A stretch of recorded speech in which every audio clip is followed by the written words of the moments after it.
পুরনো জিনিস কেনাবেচার ওয়েবসাইট ব্যবহার করে প্রতারণার রমরমা রুখল বাঁকুড়া পুলিশ। গ্রেপ্তার মূল চক্রী সহ মোট 7 জন। পুরনো জিনিসপত্র কেনাবেচার ওয়েবসাইটকে ব্যবহার করে দিনের পর দিন রমরমিয়ে লোক ঠকানোর ব্যবসা পেতে বসেছিল এই চক্র। সম্প্রতি বাঁকুড়ার ছাতনা থানার একটি প্রতারণার ঘটনায় তদন্তে নেমে কলকাতায় সংলগ্ন এলাকা থেকে প্রতারণা চক্রের মূল চক্রী 7 জনকে গ্রেপ্তার করল ছাতনা থানার পুলিশ।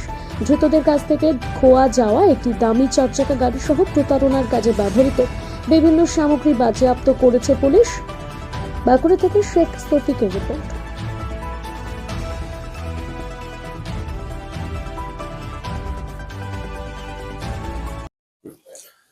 দেখুন 8 তারিখে আমাদের ছাতনা থানাতে একটা ফেক ডিমান্ড ড্রাফট দিয়ে একটা এর্টিগা গাড়ি কিনা, সেই এর্টিগা গাড়ি একটা ওএলএক্স এর ভিকটিম দিয়েছিল। তার পরিপ্রেক্ষিতে ওর বিরুদ্ধে মানে ওর সাথে একটা ফ্রড হয়।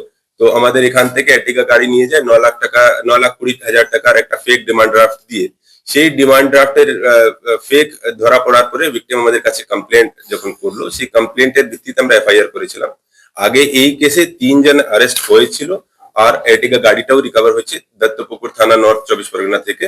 কিন্তু গতকাল আমাদের সাব ইন্সপেক্টর অনিমেশ্বর আর পুরো টিমটাই কলকাতা থেকে 4 জন আসামিকে আরো নিয়ে এসেছে। সেই 4 জনের বাড়ি, ওদের মধ্যে একজনের বাড়ি নামখানায় আছে, একজনের বাড়ি আমাদের নরেন্দ্রপুরে আছে, একটা সোনারপুরে আছে, একটা সুরসুনা থানা যেটা মেন আসামি আছে নিতাই মাঝি তার আছে।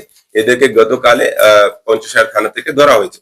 এদের ধরে নেওয়ার পরে আমাদের পুরো গ্যাংটাকে আমরা ডিটেক্ট করতে পেরেছি, অ্যারেস্ট করতে পেরেছি। আমরা যেটা বুঝতে পারছি, এরা 5-6 জনের এই গ্যাংটি ফেক ডকুমেন্টস কে ইউজ করে অনেক লোককে কাজে লাগিয়ে ওএলএক্স এর উপরে যত অ্যাড আসে সেটাকে ইউজ করে এরা ভিকটিমদেরকে ফাঁসায় আর ওদেরকে fake demand draft, fake cheque দিয়ে ওদের সাথে চিটিং করে। জেনারেলি এরা স্যাটারডে অথবা ফ্রাইডে কে টার্গেট করে যাতে এগুলো ধরা খুব দেরি থেকে পড়ে। আর এরা এদের পিছনে কোনোই ট্রেস ছাড়ে না। মোবাইল নাম্বার থেকে শুরু করে যতই ইলেকট্রনিক এভিডেন্স এ লোক নষ্ট করতে চায়, কিন্তু অবশ্যই ক্রিমিনালদের থেকে ভুল হয়, সেই ভুলটাকে ধরে ধরে আমরা এদেরকে ধরতে পেরেছি। এখনো পর্যন্ত কতজন গ্রেপ্তার? এই কেসে এখন পর্যন্ত টোটাল 7 জনকে অ্যারেস্ট করা হয়েছে।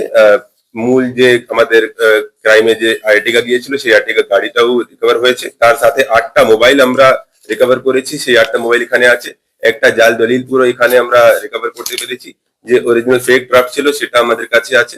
তো এইসব যত ম্যাটেরিয়ালস কেসের মধ্যে ইউজ হয়েছে সেসব আমরা রিকভার করেছি।